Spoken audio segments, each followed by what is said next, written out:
loving, stress-free. Abundance. All right. Great. So let's do that. Let's be that. Let's step out and begin to know that that's who we are. That's the experience that we are calling forth. That's what we want to be there. And where do you think you got that idea? Do you think you came up with that idea all by yourself? Or was it that divine presence that dwells within you that had made itself known in that moment and said, you know, yo, Michael, joy, happiness, peace, let's go there. Let's have some abundance and prosperity and some health and some wisdom. Let's go there. And then that little part of me that says, oh no, I really like the suffering. A little pain today would be good. You know, maybe I could stub my toe or, you know, have an accident. You know, see, that's our little self that gets in there because we fall into these false beliefs and these conditions that we think that the world is the way in which it appears. Think about this for a minute. The world is not as it appears. There is something behind this that is going on that is whole, perfect, and complete. And if we can find the way to open up our spiritual eyes and open up our spiritual heart and our spiritual mind, we'll begin to see the reality of what is behind all of this. It's a great experience. The more we can do this, the greater our life will be. So my experience this week, in the beginning of the week, there was a situation in which my partner was going into the operating room. And I was doing so well. I had it all together. I had done all of my spiritual practice. I knew everything was going to be right, whole, perfect, and complete. I was absolutely convinced. And the moment they started to wheel him away from my eyesight, I lost it. It's like, what is going on here? What do you mean I can't go in there?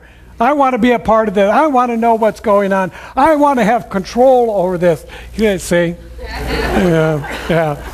No control. I lost it. But someplace within my mind, there was a faith and a knowingness that there was an answer. And so I pulled out my cell phone and I started dialing numbers rapidly. And I was getting some voicemails. I hung up. I dialed a number. I was getting some extra long rings. I hung up. I kept going until I got a voice, a real live person, a divine presence, a licensed practitioner at the Center for Spiritual Living, Palm Springs. And all I really had to say was, I've lost it. I forgot who I am. I don't remember what's going on. I don't have any control. And they brought me right back into that presence, into that essence. The faith within me to know that there was somebody available that could bring me back to that place of truth when I most needed it. And I went there knowing that it would be available to me, simply and easily, trusting. I knew the answer was there. I couldn't see it, I couldn't feel it, I couldn't know it for myself, but I knew someone else knew it. And I knew there could be a healing in that.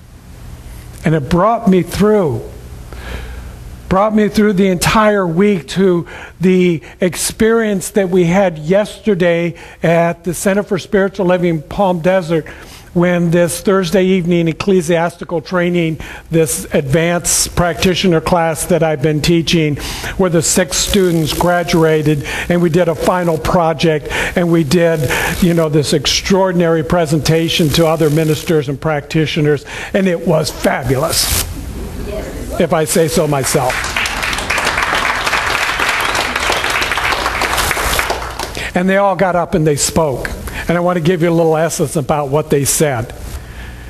So here's what it looked like. Last December, I had invited them to take a class. a class in which there was no credit, a class in which, there was no certificate.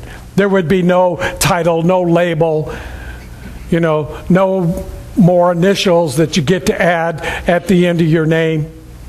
There was no syllabus. There was no real structure to it. In fact, I was barely able to get the week's agenda out hours before the class. And then some classes didn't even follow the agenda. I didn't know where we were going. I didn't know what it was about.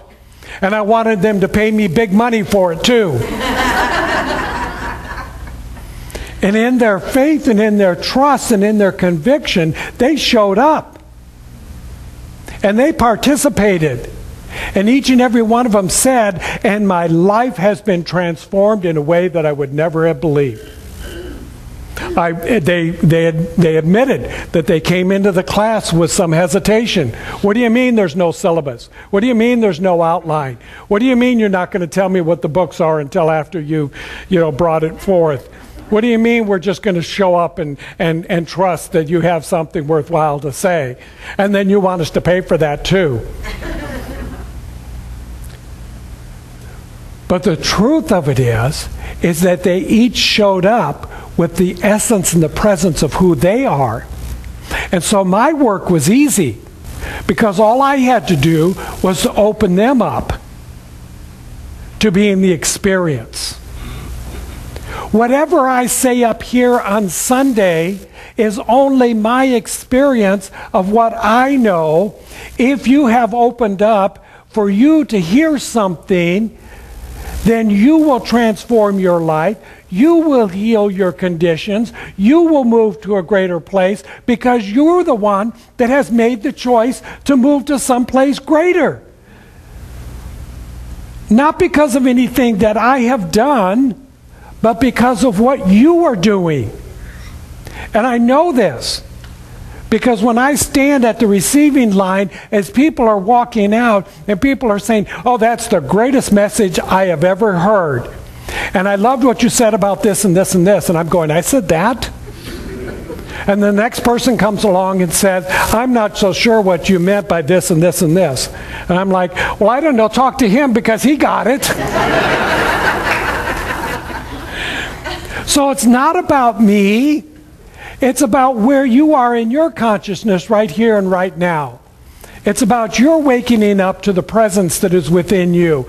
It's about you recognizing that the immediate faith is within you right here and right now. So you do the work. I just show up and look pretty. You get to do the work. But I did have some thoughts last evening as I was reading the passage about the prayer faith, and it was an incredible passage that has been selected for today. There was a lot of material in this one page that was being there. Ernest Holmes had managed to, just cram in a whole lot of stuff into one page, and it was kind of like, oh my gosh, what part of this should I pick out? What part of this should I try to unravel and reveal and make known? Because not everybody's been reading it. And those who have been reading it are like scratching their heads thinking, I don't know what's going on here. How to explain this? How to talk about the idea that Spirit is everywhere all the time, ever present. You can't get away from it. There's nothing that you can hide from Spirit. So stop feeling guilty. It's already known in the mind of God. And God doesn't know it as anything other than whole, perfect, and complete. Because if God knew something about pain and suffering and lack and limitation, then God would be in a whole lot of trouble. Don't you think? Yeah. So Spirit can't go there. Doesn't go there, doesn't know how to go there, doesn't want to go there, doesn't need to go there, because everything in the mind of God is whole, perfect, and complete. I want to join that. That's the place I want to be at. And you can get that anywhere, anytime, any place. You don't have to show up here. We show up here because we like the coffee. We show up here because we like each other. We show up here because